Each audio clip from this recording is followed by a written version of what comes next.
On va évoquer une autre affaire dramatique. 5 personnes, donc 4 mineurs, qui sont toujours en garde à vue 48 heures après le passage à tabac mortel de Chamseddine à Viry-Châtillon. Avant de revenir sur l'enquête dans un instant, avec mes invités, on va retrouver Frédéric Fernandez.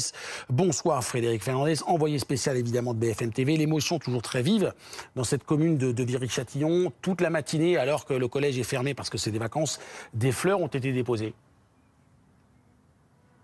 Oui, une émotion très vive à Viry-Châtillon qui a duré toute la journée. Élèves hier et enseignants avaient le visage fermé, certains pleuraient même à la sortie des cours. Merci beaucoup Frédéric Fernandez pour ces précisions en direct d'Héricourt-Couronne. C'est devant le commissariat et c'est là que dans ce commissariat que sont interrogées ces 5 personnes. Bonsoir Florence Roisse. Bonsoir. Avocate pénaliste évidemment. Bonsoir Abel Boilly. Bonsoir président de l'association Tous Uniques, Tous Unis. Florence Roisse, qu'est-ce qui se passe en ce moment en garde à vue? Abel Boilly, vous étiez hier soir sur ce même plateau, on parlait évidemment du choc, de la sidération, on voit encore cette émotion, le collège est fermé. Est-ce que vous arrivez aujourd'hui à mettre des mots que vous n'arriviez pas à poser peut-être hier soir sur l'explication, même si évidemment frapper quelqu'un à mort c'est inexplicable, il n'y a pas de raison justifiable pour le faire. Mais est-ce que vous avez le brouillard de l'émotion, de la sidération est parti? Toujours pas. Je pense que c'est très compliqué parce qu'on a vécu quand même une semaine assez tendue. On a eu le dossier de Montpellier où on se disait, heureusement, elle s'en est sortie, on l'a échappé belle et on est percuté émotionnellement par la mort de Chamseddine 48 heures, même pas après. Donc c'est très compliqué. J'ai pu échanger encore avec des présidents d'associations cet après-midi et c'est vrai qu'il y a un désarroi quand même qui est assez important où certains de mes amis me demandaient mais qu'allons-nous faire? Donc... mais je suis content que vous employiez, je vous interroge parce que le mot désarroi est quelque chose qui, il est prononcé ou pas, mais on a le sentiment que c'est la réalité du sentiment aujourd'hui. C'est-à-dire on dit, qu'est-ce qu'on fait? On met des milliards, on punit les parents, on met plus de policiers, on met des caméras. En fait, tout le monde avance avec ses solutions, mais il y a ce vrai sentiment-là, ce mot-là qui ressort, un sentiment de désarroi. On ne sait pas quoi faire. Ben oui, on a l'impression que ça ne s'arrêtera jamais. Mais pourquoi? Parce qu'une situation qui a mis près de 45 ans à se déliter ne va pas être réglée en 1 ou 2 quinquennats. Il faut que l'on puisse accepter enfin que ça va prendre peut-être 15 ans, que ça va prendre 20 ans, qu'il va falloir réhabiliter le triptyque prévention, sanction, répression, sans avoir la main qui tremble au niveau des 3 étapes. Et pour nous, les acteurs de terrain, on va continuer à aller au charbon parce qu'on est passionné par la jeunesse. Et je tiens à réitérer vraiment tout mon soutien affectif pour cette famille, parce que lorsqu'un jeune meurt comme ça, c'est une mère qui meurt, c'est tout un écosystème familial qui meurt et qui va devoir vivre avec un deuil qui ne s'arrêtera jamais malheureusement. Centre éducatif fermé, est-ce que vous avez, j'imagine que vous avez déjà croisé des jeunes qui en ressortaient? Et souvent, on dit qu'en fait, ils en ressortent encore plus forts ou avec une réputation de petits durs et sur laquelle ils surfent. Ou est-ce qu'il y a vraiment une capacité de réinsertion, je ne sais pas quel est le bon mot d'ailleurs, mais est-ce que ça sert à quelque chose? Il y a multiplicité de cas. Il y a les centres dont vous parlez, mais aussi il y a les dispositifs d'insertion ou de réinsertion. Je pense notamment à l'EPID, établissement pour l'insertion dans l'emploi. Il y a des écoles de la deuxième chance. Il y a des centres AFPA avec les promos 16-18. Mais c'est vrai qu'on est toujours au cas par cas.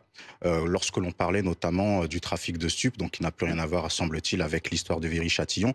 J'ai eu l'occasion de discuter avec un certain nombre de choufs ou d'anciens choufs sur le terrain. Choufs, ce sont les guetteurs. Voilà, des guetteurs, exactement. Et qu'est-ce qu'ils me disent pour beaucoup? C'est-à-dire qu'ils savent que, en tout cas, ils ont cette impression, mais je répète ce qu'ils me disent, qu'avant 18 ans, ils savent qu'ils se font arrêter, ils ressortent. C'est ce que disent les policiers sur le terrain. Et d'ailleurs, quand un guetteur à 17 ans et demi et il est sur le point d'avoir 18 ans, il réfléchit à ses horaires de vacation, entre guillemets. C'est terrible d'utiliser cette expression. Ah si, on me l'a beaucoup dit sur le terrain, vraiment. Il y a une adaptation à la loi et à la menace. Après, bien entendu, ils ne réalisent pas aussi à quel danger et à quelle sanction pénale ils s'exposent, puisqu'ils ont échappé pendant toute leur adolescence, entre guillemets. Lorsque ça tombe, certes, ça fait mal, mais il y a encore beaucoup qui passent à travers les mailles du filet. Le ou les responsables des coups mortels portés à Chamseddine, s'ils sont attrapés, ils risquent quoi? S'ils sont mineurs ou pas mineurs? Alors, s'ils sont mineurs, s'ils ont moins de 16 ans, il y a une limite, le moins de 16 ans et le plus de 16 ans. S'ils ont moins de 16 ans, à terme, et s'ils encourent la réclusion criminelle à perpétuité, celle-ci, elle sera ramenée à 20 ans maximum, parce qu'ils bénéficient de ce qu'on appelle l'excuse de minorité, pour les moins de 16 ans. On risque 20 ans de prison, voilà. C'est intéressant pour ceux qui nous regardent et qui disent « je ne risque rien », 20 ans de prison. Oui.